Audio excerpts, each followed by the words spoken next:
Hi, and welcome to The Working Songwriter, the show where today's best songwriters come to talk shop. I'm your host, Joe Pug. Each episode here, we host a distinguished guest, and we ask them to go deep on their inspiration, on their process, on the general ups and downs of making a life in music. So, whether you're a grizzled veteran trying to sell obscure XLR to RCA cables on eBay, or a scrappy upstart learning the hard way on your first tour to not take powerful, dubiously sourced edibles before a transatlantic flight, this is your show. Because ultimately it is what every writer seeks most, an ironclad excuse to put off actually writing.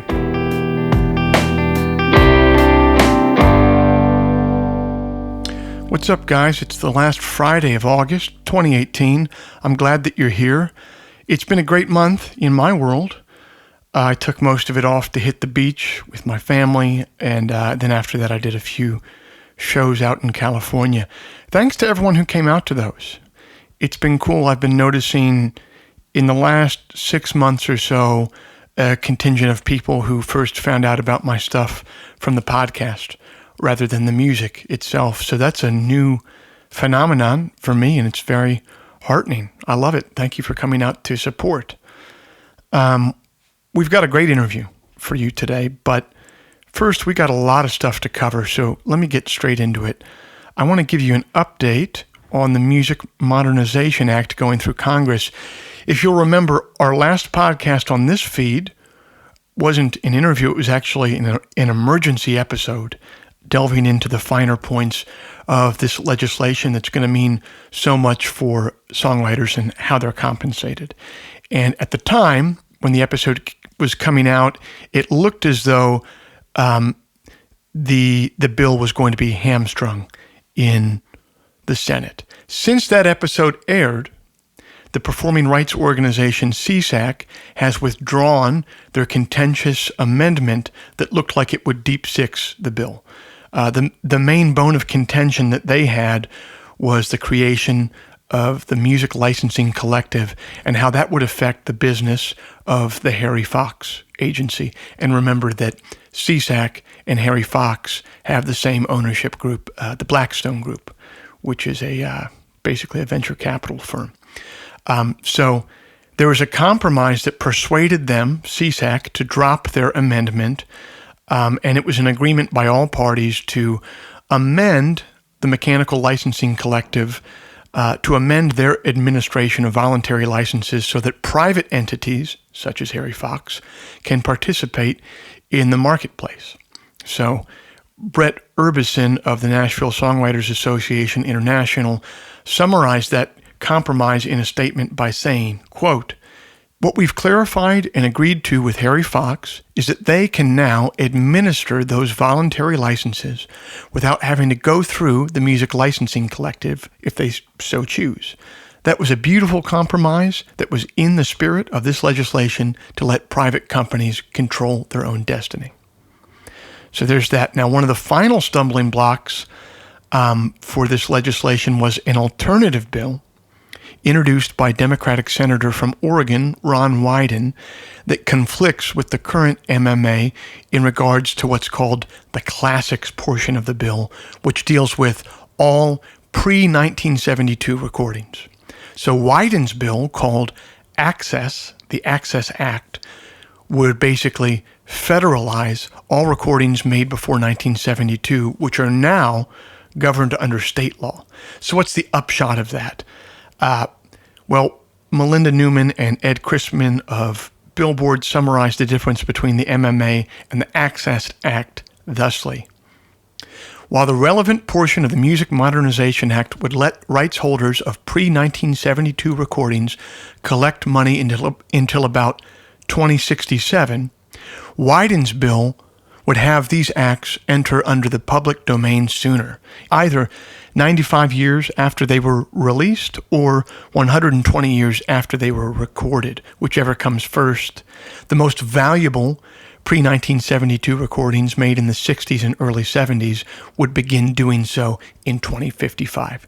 So basically, it's a difference of 12 years of how long these rights holders would be able to hold on to their copyright. Well, the very latest on that is that Senator Wyden and Democratic Senator Chris Coons of Delaware, who's been a fierce advocate for the MMA, they've reached a handshake deal that will be a compromise between those two bills, the Classics Act and the Access Act. So that's where we currently stand. It's looking pretty rosy, I think, for the Music Modernization Act to pass, and I think all this stuff we're seeing is democracy in action, man. It's messy, but it's moving towards a solution that we can all live with, I think. And, hey, we could use a little bit more democracy like that across the board these days, couldn't we? Or anytime, really. Okay, what else do I have for you here? I want to tell you that I'm finally, at long last, heading into the studio next month to record my next LP. It's been a very long time in the offing. I haven't released an album since 2015. That's been partly because of a lot of family stuff going on, but also partly because I did the writing process a bit different this time. I decided to work with a producer, my friend Kenneth Pattengale, who would really be involved in the editing process with me and really focus on the songwriting end of things with me. So for the last year and a half, I've been bouncing him dozens of songs, and he's really helped me winnow them down to what we believe is a cohesive and hopefully very good album. So the writing process has just taken a little bit more time than usual, but now we're getting ready to head to Nashville next month to put this onto tape or put this onto a hard drive, and we're really excited about it, so I wanted to let you know. If you'd like to hear some of my music live in the coming months, here's where I'll be. Tuesday, September 4th, that's this coming Tuesday, at the Firefly in Bellingham, Washington. September 5th in Seattle at the good old Tractor Tavern. The 6th in Portland at the Old Church. September 7 through 9 at the Sisters Folk Festival in Oregon. Friday, September 14th at the Central Market House in York, PA. That's my first time playing in York. September 22nd in Cary, North Carolina. The 23rd in Indianapolis at the Holler on the Hill Festival. And of course, as I announced earlier this month on social media, I'll be doing kind of a working songwriter fall residency in New York at City Winery. And each night I'll have a different songwriter that I admire as a guest. We'll begin the show by having some music and conversation with them, and then I'll close out the night with a full set of my own. Those shows will be on September 18th, October 17th, and November 20th, so come on out for those. If you're a listener of this show, but you've never heard any of my songs, we should rectify that. It's my main gig, after all, and a good place to do that is over at Spotify. You just search the words Intro to Joe Pug, and a playlist will come up with about 10 songs that have been distilled from the different albums and EPs that I've released over the years, and that'll give you a pretty good idea of what I'm all about musically. And finally here, if you enjoy this podcast, if you'd like to help it remain a viable endeavor for me, here's a few things that you can do to help. Firstly, you could become a supporter of the show over at Patreon. Patreon is a platform that allows you to directly support a creative endeavor that you love. You head to their site, Patreon, you search for The Working Songwriter, or you search for my name, and then you sign up to kick in a few bucks every month. It's basically a voluntary subscription, a subscription that you don't have to pay, but you do pay because you dig the show and you won't miss the price of a cup of coffee, or you won't miss whatever you choose to kick in. So you can go over there and do that. Over there you can grab a sweet Working Songwriter t-shirt designed by Pearl Rachinsky, who happens to be the better half of today's guest. Or you can check out, I've been posting a lot of content over there at Patreon for supporters, and there's the first episode of this new podcast concept that I did with Tim Showalter called The Oaks Chamber. There's the first episode of the Working Songwriter Alumni Show, where I catch up with past guests, and that one features B.J. Barham of American Aquarium. And this last month, most recently, I taped an Ask Me Anything with Patreon supporters and posted the video over there. So head over there to support and check out all that new content. And if you're not in a place where you can contribute financially, that's totally understandable, man. I've been there before in my life more times than I haven't. So all I'd ask is that you could leave a review in iTunes for the show, which is free, or you could just tell a friend who you think would dig the show. That's free too, as you might have guessed. Wow, that was a lot of information and a lot of harassment, and I think we can be glad that it's all over now. Right, guys? I hope you enjoy the show today, and yeah, see you out there on the road.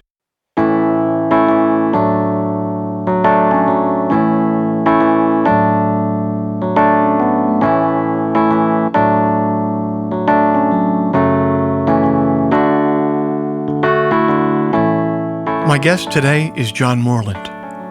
Born in Longview, Texas, his mother worked as a school librarian and his father was an electrical engineer for Sunoco, which kept the family moving frequently with stops in Texas, Kentucky, Ohio, and finally in Tulsa, Oklahoma when John was about 10.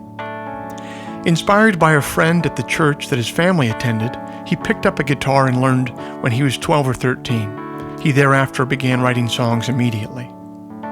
In the early 2000s, during high school, he played in local punk bands and hardcore bands, including the local metalcore Oklahoma band, 30 Called Arson.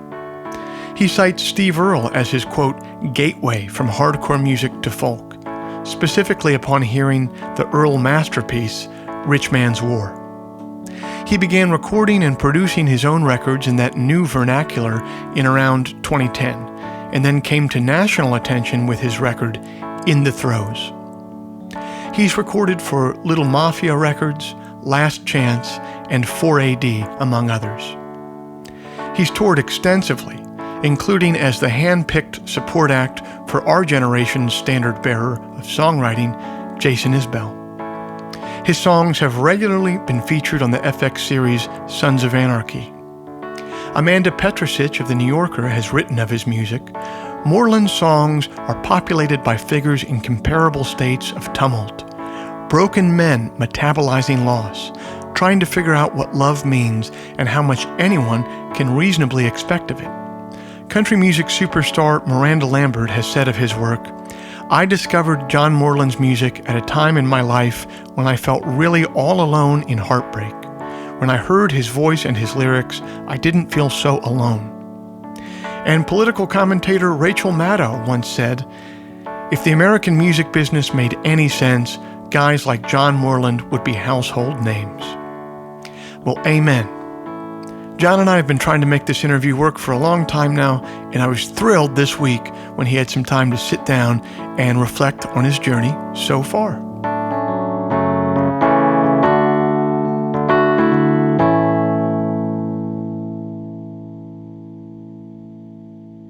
Hello? Hey, man, that sounds a bit better. Okay, cool. Sorry, man. I was in the back of my house and my Wi-Fi is shitty back there. No problem, man. So I'm finding you at home today? Yeah. I just got back from a little run in Texas. Nice, man. Well, I want to start by saying that for a guy who engineered all of his albums, you were like entirely too proud of yourself last week for simply figuring out how to sign up for a Skype account. It was kind of sad, like many emojis, victory emojis. I didn't even figure it out, man. I just gave the phone to Pearl and she did the whole thing. Wait, so are you a Luddite about technology outside of recording stuff? No, not really. But I'm getting to the age now where I'm like not retaining it anymore. Like I'm finding it harder to learn technology now than it was like a few years ago even. So I'm kind of just at the point where I'm like, I think I've got all the technology I need and I don't care about learning anymore. Yeah, and you and I are in the generation, I think you're like a year or two younger than me, and so you probably weren't a digital native either, right? Like you didn't grow up with the internet, earlier than 13. No, not really. No, I think I was maybe like 12 or so when we got the internet, and we had dial-up forever till we had dial-up till I was like 20. Oh, yeah, man. Yeah. Man, my in-laws are still getting the American Online like CDs that they send in the mail. Like I don't even know what the CD is for. Yeah. But yeah, it's a funny thing. I think people that are a generation younger than us, like they have an aptitude for learning that stuff because they've always been updating and learning it. And yeah, I'm pretty technologied out too. I feel like I'm pretty good where I'm at right now. Yeah, yeah. I'm somewhere in between. I'm not like totally. I don't totally hate it, but I'm reaching my capacity for it, I think. Yeah, totally. Well, how did you get into? I mean, you're pretty good with technical stuff because you've done so much engineering. How did you get into recording yourself with those first couple records? I just started doing it. I mean, I just there was, like I wanted to make a record, and I was kind of looking at the studios that I had access to that I had used before, and my options were pretty limited, and I just thought, I don't know if I can really make the kind of record I want to make at any of these places. So I just thought maybe I'll try to do it myself. And I had made a record with my friend Matt Street. That was actually my first record, Earthbound Blues, that we made at Matt's house. And and he was doing it just really DIY, really bare bones setup. And so after seeing him do that, I was like, I think I could probably do that too.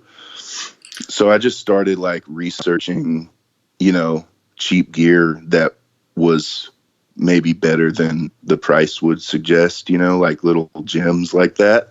What are some of those gems that you found early on? The main one is the SM7. It's a godsend. I still use that all the time. And I'm kind of like, I don't even consider myself an engineer for real at all. Like when I'm around real engineers, I'm like kind of intimidated and don't know what I'm talking about. But yeah. But I just figured out how to do it for myself, and I just thought what I lack in technical knowledge, hopefully my ears will kind of guide me through it, And for people listening who aren't familiar with the microphone John just mentioned, it's a Shure SM7, and it's a dynamic mic, so it's kind of like a Shure 58, and a 58 is the type of mic you see at every club for a singer to sing into. And it's just like a nicer dynamic mic. It's you can get one between $200 and $300, I think. That might be new, actually. And you can just get really great signal from it. I mean, the word is that apparently Michael Jackson used it a lot. Apparently Tom Petty used it a lot. And it also rejects a lot of signal because it's a dynamic mic, so you can record in a place that is less than pristine sound isolation wise and still get a pretty good signal from it.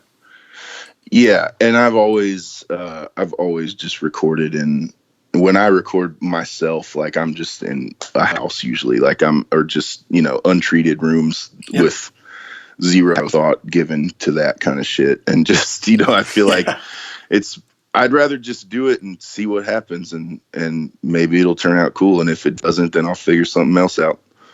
Yeah. Well, and if you're in an untreated room like that, I mean, having a condenser mic, which are so sensitive, it's pretty much, it's like a non-starter. I mean, you just hear the air conditioning kick on, every time.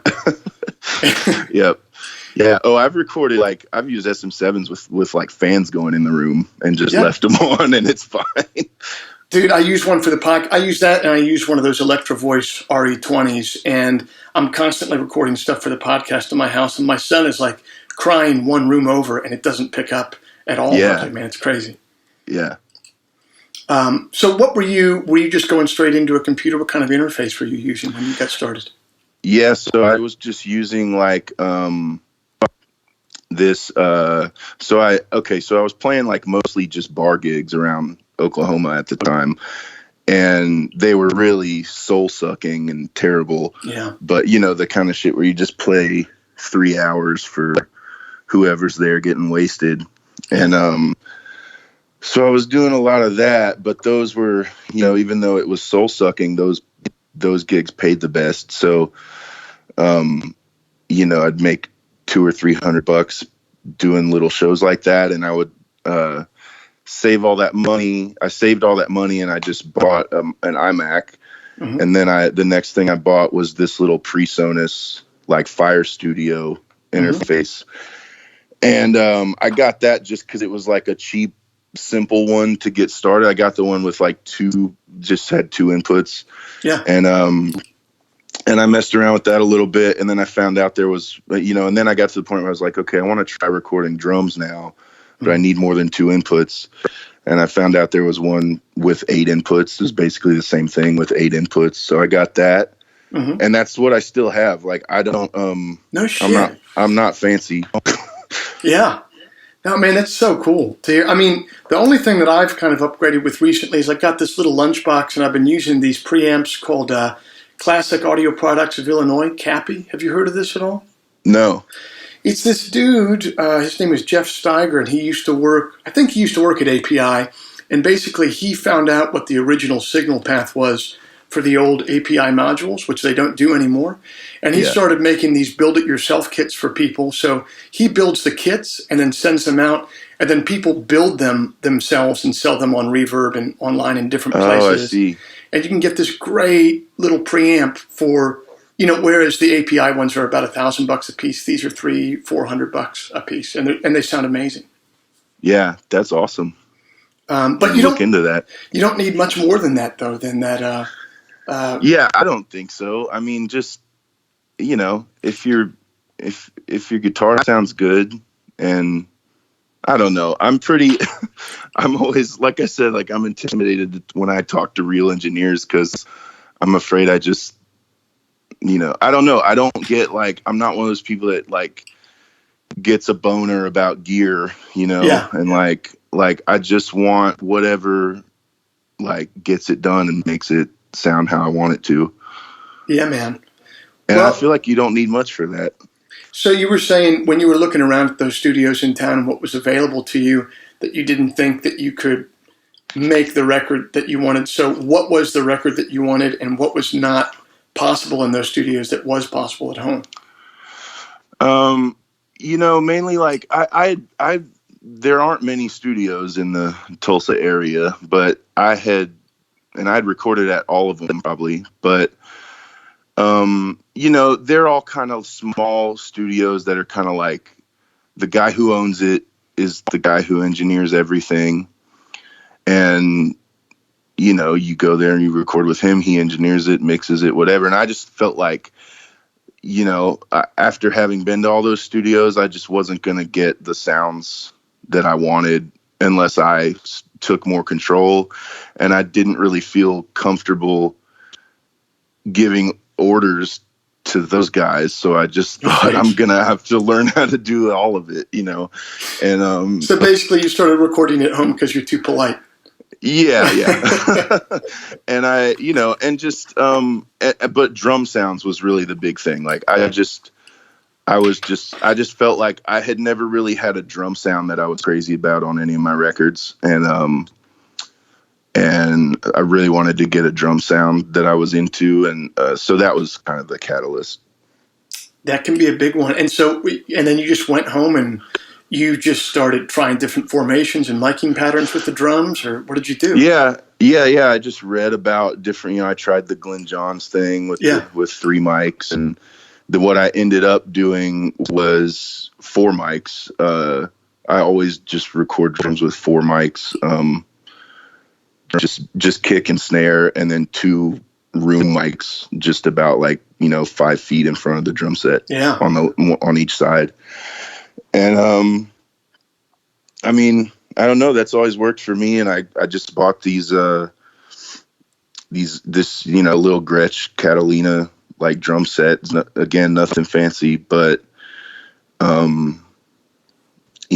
set those mics up and played a little bit, and it sounded pretty good to me. So I went with, this was after lots of trial and error with other drums and stuff, but again, it wasn't like I had to learn some elusive technique or anything. It was just finding the right combination of stuff that sounded good. Do you think that coming out, your background is in kind of like punk and hardcore music, and obviously a big ethos in that is like DIY, do it yourself, man. Do you think that was a catalyst for you taking this out of the hands of professional engineers and doing it yourself? Yeah, absolutely.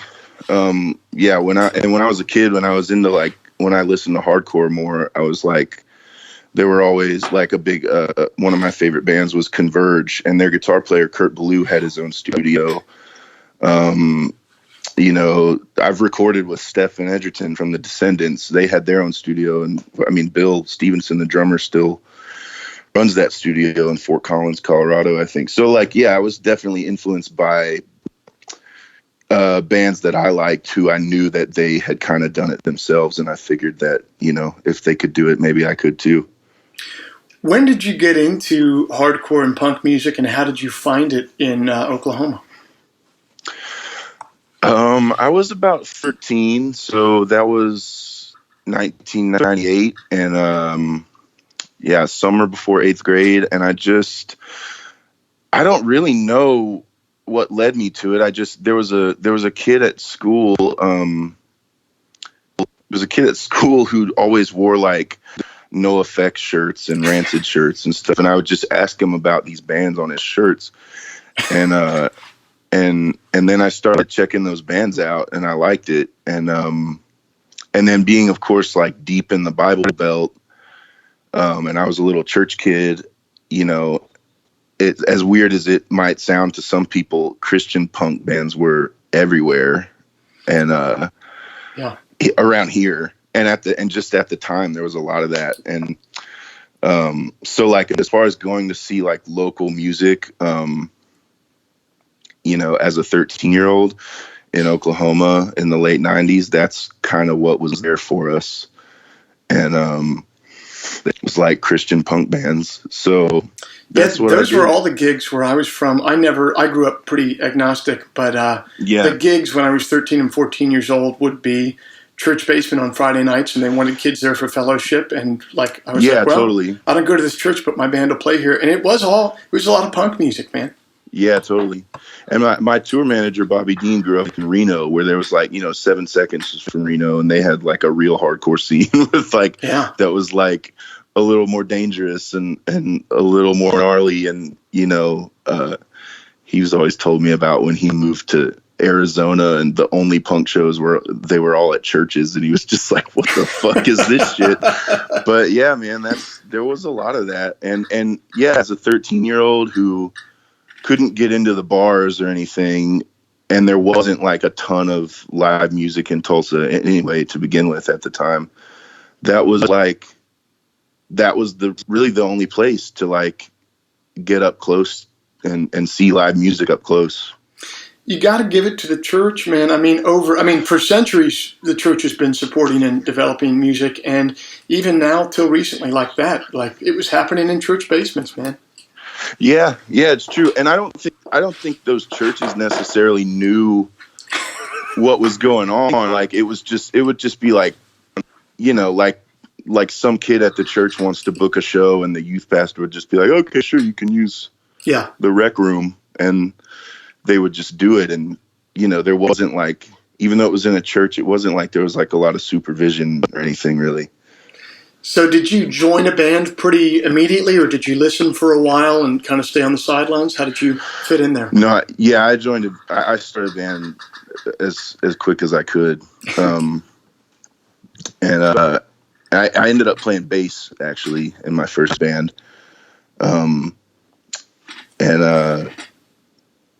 That was kind of, from the moment I picked up a guitar, it was kind of always like, I don't care about learning other people's songs or, I want to do this. I wasn't fucking around. I knew I wanted to like start a band and write my own songs and do my own thing.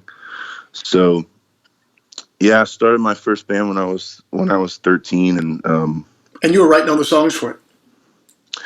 Yeah, that band, there was the guitar player was a kid from my church, and he and I split the songwriting, but then he quit after about 6 months, and then I was doing all the writing. I think I've been the only writer in every band I've been in since then.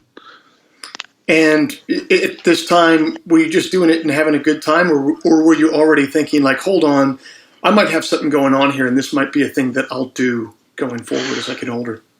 Oh, I wanted to do it for the rest of my life because I think I saw, like, in these bands that I was finding, I saw a life that I could fit into. I didn't really, when I was younger, I played sports, got to a certain point where it was like, okay, that's not good. I was okay, but I wasn't like a gifted athlete or anything. And it got to the point where it was like, this is fun, but it's not going to be my future. Yeah. And I hate school and, so like not interested in anything there.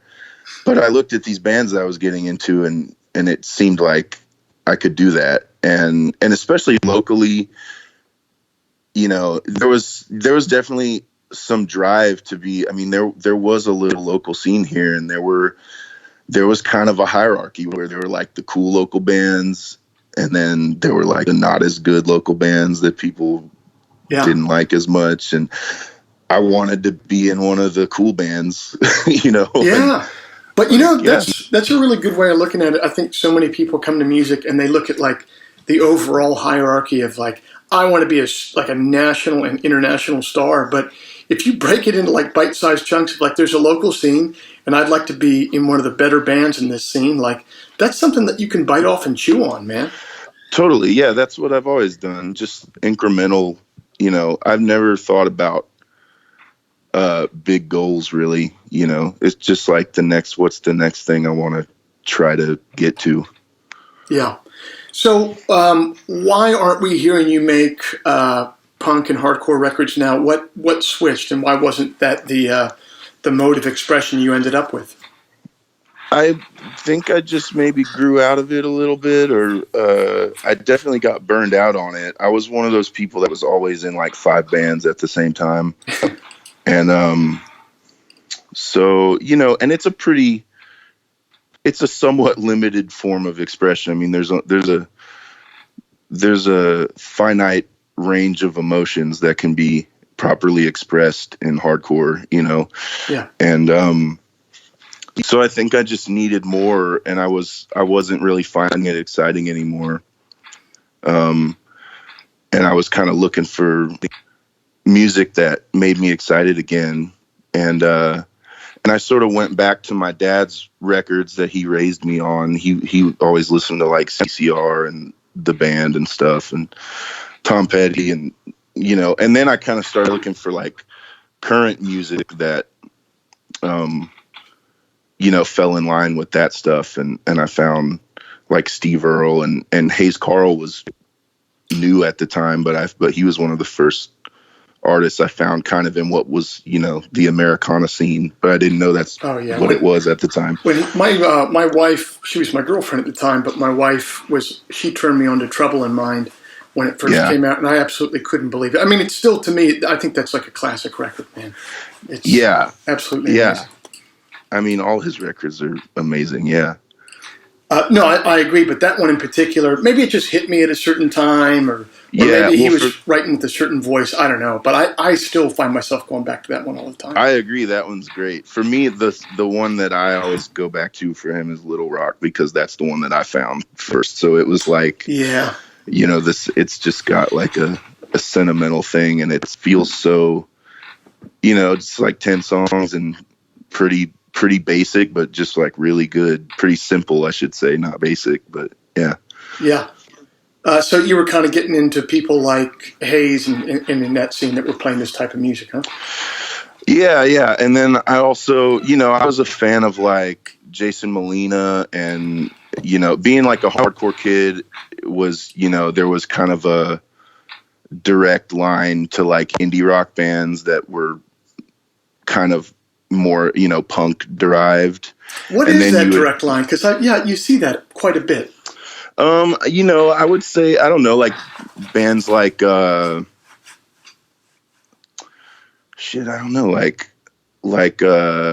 Quicksand, like, dudes from Gorilla Biscuits who ended up in the band Quicksand. I know Quicksand is still a heavy band, they're not folky, but I feel like you can follow that line and you eventually get to like Wilco or something, and that's kind of what happened. That's kind of what happened to me. You get to like Wilco and Jason Molina, and then that led me to like Gillian Welch, and so it was just all kind of following whatever like trails I could find. Yeah, and then so you're kind of playing shows around Tulsa, like these 3-hour ordeals that pay you pretty well, and you're recording on your own. And when did you start noticing that people were being affected by the work that you were doing in a different way? Just kind of little by little, I guess, because when I first started writing these songs, I'd always been in hardcore bands, and I was terrified to just get on a stage by myself with an acoustic guitar and like play a song that I wrote. Yeah. So I was like, well, I'm going to get a band and at least like be loud, So I got a band, and we were called John Moreland and the Black Gold Band, and I did that for about 3 years. And but after the band kind of stopped happening, and I still was getting offers to play shows with friends and stuff. So I just decided, I guess I'll try to do this thing solo. And I wasn't keen on the idea at all, but I just, it was like a way to keep playing music. Yeah. And, but after a while, I found out I really liked it. And I think the thing that helped it click for me was, songwriting was always my main focus. And, I had this band because I was scared to get up there and just show the song, Mm-hmm. And when I started playing without the band, I'd have people coming up to me after the shows, and instead of being like, whoa, you guys were loud as fuck, or like, whoa, cool guitar or whatever, that would have people coming up to me and being like, hey, I really like that one line about whatever, and they'd be like repeating lyrics back to me, and it just all of a sudden I was like, whoa, yeah, like I worked so hard on these songs, and now people are actually hearing them, and this feels good. Like this feels like what I should keep doing. Yeah, people repeating lyrics back, I would imagine, feels a lot better than being like, I love that line 6 effect, the rack effect. Yeah.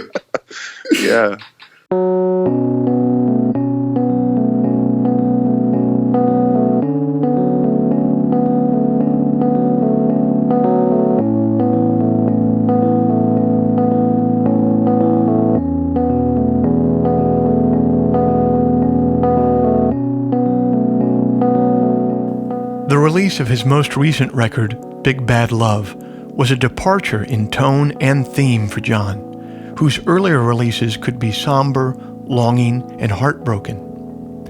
The fact is, things have changed since he penned those first records. Today, he's a married man with a career that he loves unfolding in front of him. Writing songs of loss at the present moment would be disingenuous to him. He addressed that lyrically in the album's tentpole song, It Don't Suit Me Like Before, with lines like, "Don't let me turn to dust to turn a phrase," and "I used to have a prisoner's point of view. Now I only care for being seen by you." He also addressed that thematic shift in a candid interview that he did with Rolling Stone, saying, "When I heard the sad bastard thing more and more, it came to a point where I felt like a caricature of a real person. It made me really depressed for a little while, where I kind of believed it and put too much stock in that. I felt like, am I just bumming everybody out? Is my art this one-dimensional, negative thing?" Well, of course he wasn't, and of course it isn't. Many people have instead been lifted up by those songs. Because when one of life's sad phases inevitably begins, sometimes a wry outlook on it can be all the balm that's needed. One of my favorite wry looks at those tragic elements, which reminds me of my favorite parts of John's writing, is by the poet Jane Hirshfield in a piece entitled Three-Legged Blues. Always you are given one too many, one too few. What almost happens doesn't. What might be lost, you'll lose. The crows will eat your garden, weeds will get what's left. Your cats will be three-legged, your house's mice be blessed. One friend will take your husband, another wear your dress. No, it isn't what you wanted. It isn't what you'd choose. Your floors have always been slanted, your roof has paid its dues. Life delivered you a present, a too small pair of shoes. What almost happened won't now. What can be lost, you'll lose.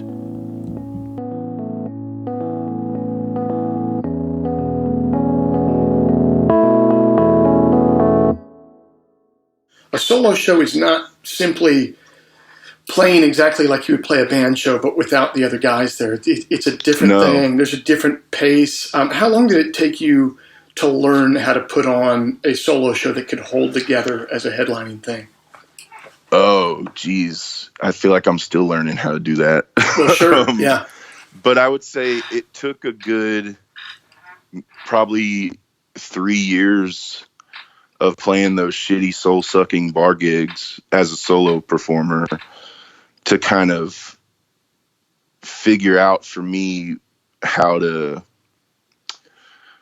I guess, be more commanding. Like I don't think about it like that, but it's just how to sort of squeeze the most out of the songs, I think, like, and for me, it has a lot to do with dynamics. Like when you have a band, everybody can kind of be playing at full blast, but then people drop out in certain parts or whatever. You get dynamic changes that way. But when it's just you, it really just comes down to how you're playing the guitar, and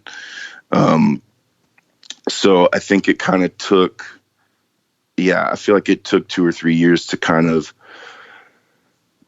really get a good grip on like how, like, oh, this part should be quiet and this part should be big and this part should be in between and this part I should just fucking scream my lungs out, and and just kind of, that's not to like, that's not all there is to it, I guess, but for me that was really key, is like figuring out how to be. And now I'm really, what I've been doing mostly now is playing as a duo with John Calvin Abney, and so it's kind of like, but even that, I noticed the difference. We've done shows where we'll do the duo thing, and then I'll do a solo set in the middle. I'll do like 3 or 4 songs by myself, and I can feel like a big difference even just between that, even just taking away one other guy. Absolutely. It's like, and it is weird. I don't know. It's kind of mystical. I don't know. Yeah, it's. There's also the element of if you're going to play solo, it's so important how the set is structured, all the way from like dynamics that you're talking about in a macro sense, and then also I find the mix of old material that people want to hear, and then new material that you're trying to give them the medicine basically, and get them on board with that as well, trying to make a nice balance of those things. Yeah, I've gotten to a point where I have to go out and have a pretty good idea what my set is going to be night to night. Do you do it like that, or do you come out and just kind of feel what the audience is feeling and improvise your set? No, I write set lists because I get, I'll get up there and kind of freeze and forget all my songs and, just be like, oh shit, what do I play? So it's more for that reason. But, I don't know. I mean, I feel like we kind of have, like, I don't think too much about it. I just kind of like, John Calvin is changing instruments a lot, so I try to make it where it's not too crazy for him. Right. And where we'll at least play, like, if he's going to play the baritone, we'll play a couple baritone songs in a row. And then if he's going to play the piano, we'll play a couple piano songs in a row. So he's not changing every single song for an hour and a half or whatever. And then other than that, I just try to like not put, if I'm strumming one song and finger picking on another song, like I won't put 2 finger picky songs back to back usually, just because that's too much of the same look, maybe, or I don't know. It's not really like, I kind of just, I don't really try to feel out the crowd too much. I just kind of do my thing and hope that they get on board with it. Yeah, I mean, the thing is, I do feel them out, but I have nothing that I can do if I decide that it's going poorly. I'm just like, well, yeah, I guess that's kind of me too. Yeah, it's going to be a long 75 minutes, guys. If yeah, this is, I'll just, yeah, totally. Can't, yeah.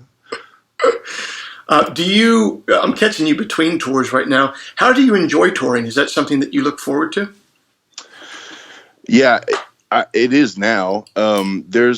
There's been times when I hated it, and times when I loved it, and so but what we've been doing lately. So I mean, when I started touring, it was just DIY, and I was booking the tours, and then I would just go out and by myself and do the tour, and that's lonely. Just in my car, and it is super lonely, but there's also a lot of things that I really loved about it. And, like what? I just loved kind of the unattached feeling of it, like the untethered, like I'm just fucking out here driving around playing shows. Like it feels free, and I also like driving myself, I've realized. So I do that again. I mean, so for a while, we got more people, we got band, we get in the van, we get the trailer, and I just realized I fucking hate that. Like I hate being in the van and just kind of getting like herded around. Yeah. Like cattle, like be here at this time, get in the van, and then you get herded to this place and get out and do this, and then you get herded to the hotel, and then you get herded to, it's just like, yeah, I would rather, essentially I'm doing the same thing. So what we've been doing lately is we ditch the trailer and we take the van, and then me and Pearl are just in my truck, just like on our own. Oh man, that is the model right there. It's been fucking incredible. I really love it. So, cause I can kind of do it at my own pace. I don't, if they've got to be there at 4:00 to load in, but sound check is at 6, I can just show up at 6. Yeah. And I don't always use it as an excuse to like fuck off. I like to hang out at the venue with Bobby Dean and John Calvin and Kelly and everybody. And like, it's, Kelly sells our merch, but it's like, it just makes, I don't know. It's just like, I kind of have my own way of doing this because I learned how to do it by myself. Yeah. With no input from anybody. And then when you get more in like the music industry and you kind of start just you just start touring, you work with other people and you do things their way. And and you just think, well, I guess this is how it's done. And then 5 years later, you're like, this doesn't fucking work for me. Like, I don't care if this is how it's done. I'm going to do it my way. I know, man. A couple of years ago, I told my manager and my agent, I was like, look, I've been touring, these long stretches for 10 years now, and I want to continue doing this, but I just want to work longer weekends. I want to work Thursday through Sunday. Yeah. And they were like, well, you can't do that. And I was like, well, I'm going to do that. I'm going to tour like a stand-up comic, and it's either going to work that way or I'm going to not do this. And they were like, okay. And now we've just been doing it like this for 3 years, and it works fine. And like, yeah, yeah, that's awesome. But at first everyone was just like, well, no, it's not how it's done. It doesn't work like that. You can't do it. And then when you just kind of push a little bit harder for what you want, obviously you have to put some time in at first to yeah, of course, do things the way that they are. But if you get a little bit further down the path, you can kind of make your own way. I think what it comes down to is just that you do something that people want to hear, and so it doesn't matter how you give it to them as long as you're out there doing it. Like whatever way works for you is people are still going to come to the shows. Like totally. And that's kind of how I feel too. Like it's like I feel like I've gotten this far by, for the most part, ignoring the rules and just doing whatever feels right. And so it just seems like I should keep doing that. Yeah, man. You know who's like that big time, and I've always tried to learn from him, is Tim from Strand of Oaks. Has always listened to that small voice in himself. I've always been more inclined to like, I'm just an agreeable person, so when someone on the business end says like, well, you got to do it like this, I'm like, okay, yeah, sure. I don't want to have a fight right now in this moment. So I guess, yeah, the next, I'm kind of like that too. But just through a lot of agreeing to do stuff that I later wish I hadn't agreed to, I've kind of learned to like shut stuff down, now, and kind of be more insistent on, this is the way it's got to be. One of those things that you've done your own way for a while is the mail order business that you have for your records. Are you still running that now? I'm not really. We kind of have a different thing going on now. So I was doing, originally I was doing all my own mail order, and that goes back to the hardcore thing too. Just, the era that I was getting into hardcore, the internet was people were starting to figure out how to utilize the internet to sell stuff, and labels like Discord and Ebullition Records in California, and like, there's a label called Level Plane that I really liked. They always had great mail order. Like you could get, that was kind of, if you didn't have like a cool record store that carried that stuff in your town, that was kind of the way to get it, was just through their mail order.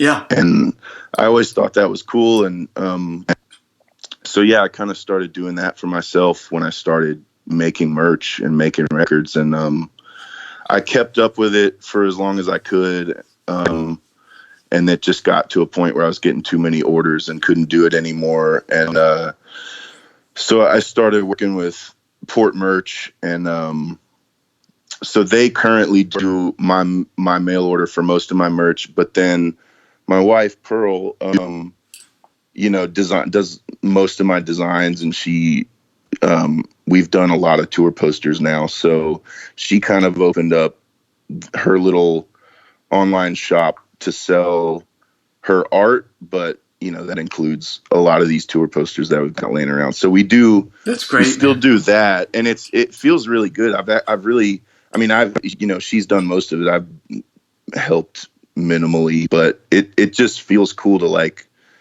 be doing that again. I really just enjoy like DIY grassroots shit. It's fun to make the stuff, man. Yeah. It is. Yeah, like that. I love just making stuff.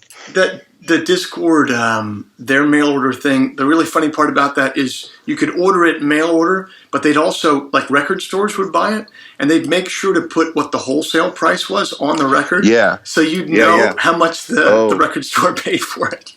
Yeah, I remember there being a big stink about Hot Topic putting stickers over that on the Discord records that they would carry so that people couldn't see it.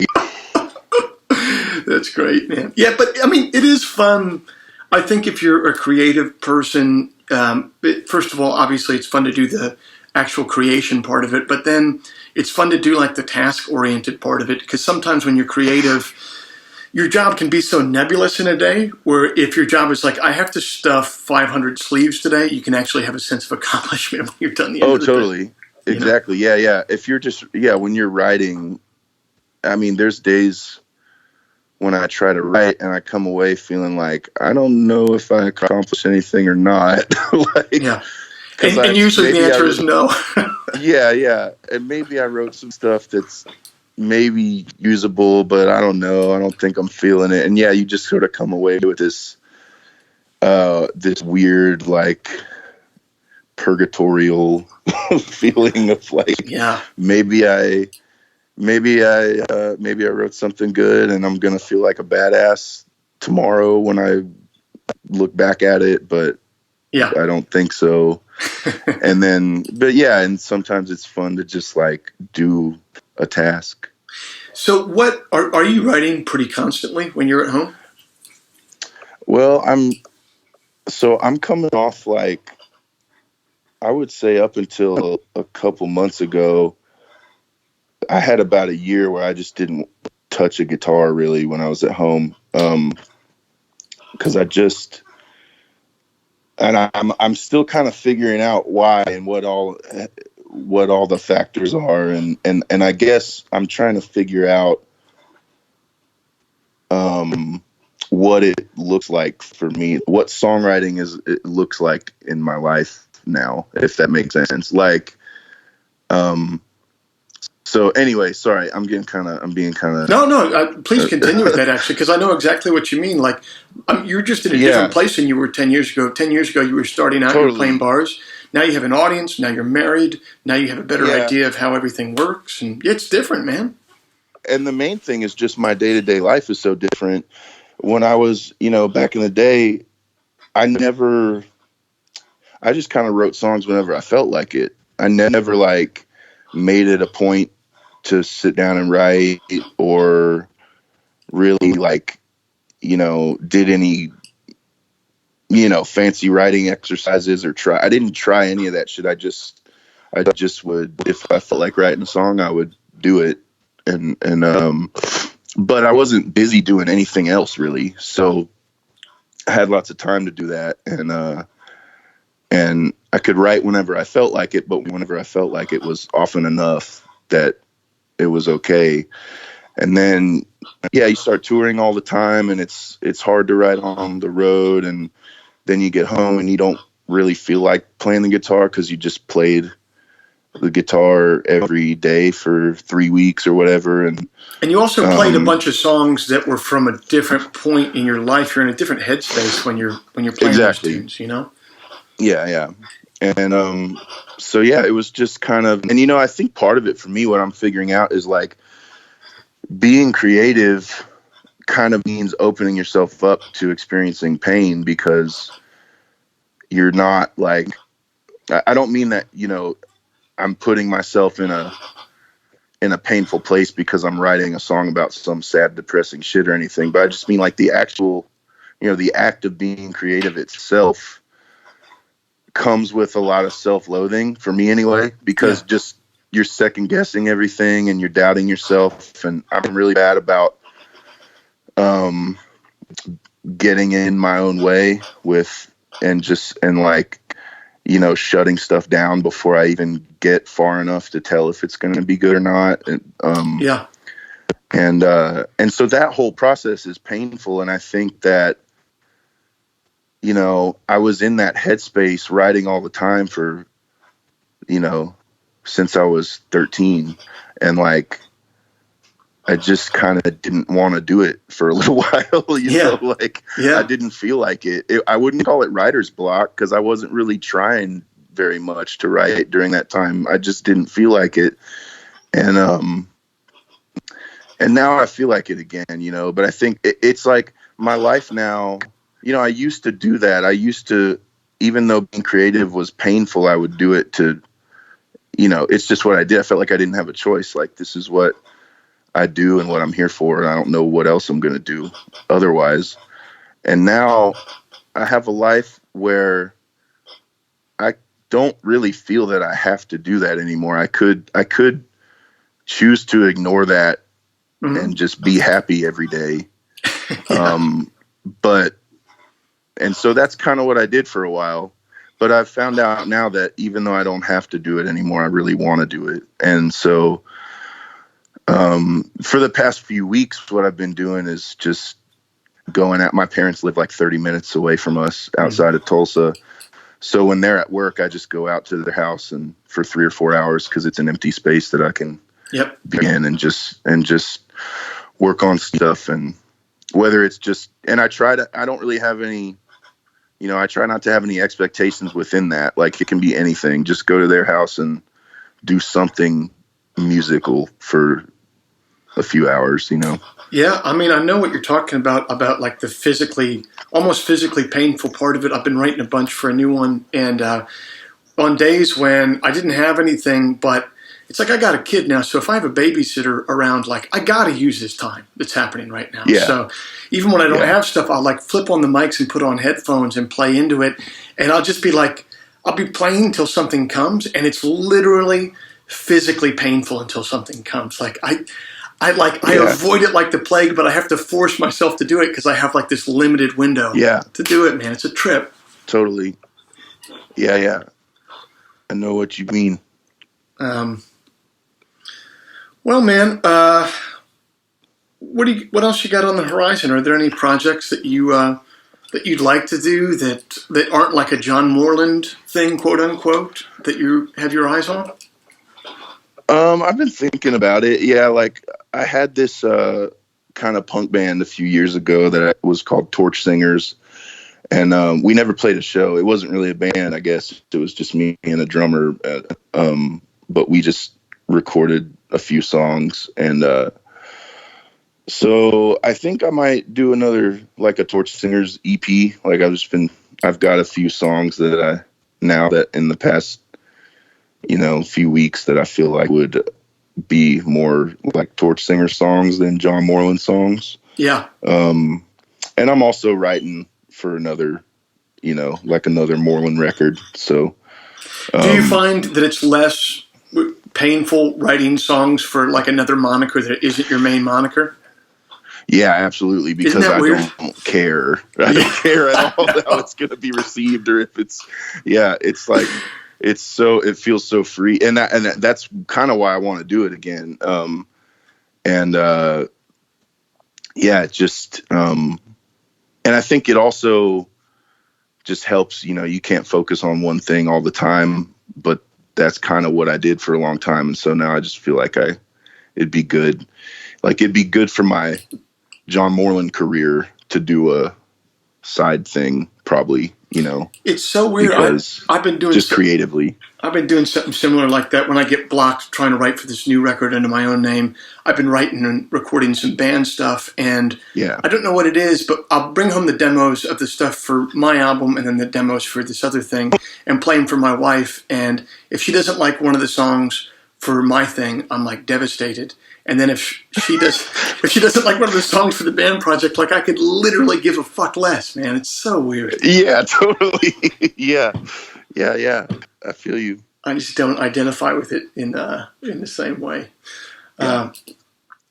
Well, all right, man. Well, I really appreciate you taking the time.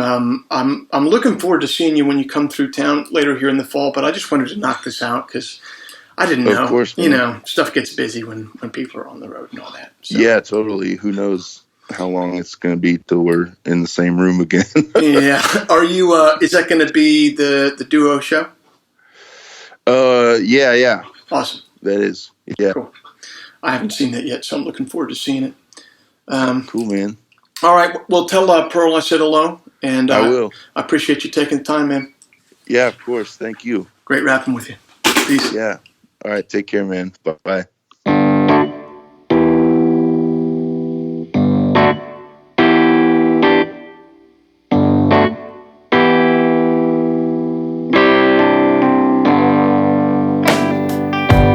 That's our show for this month. Thank you for listening. John Moreland's latest release is Big Bad Love, available everywhere digital music is sold or streamed.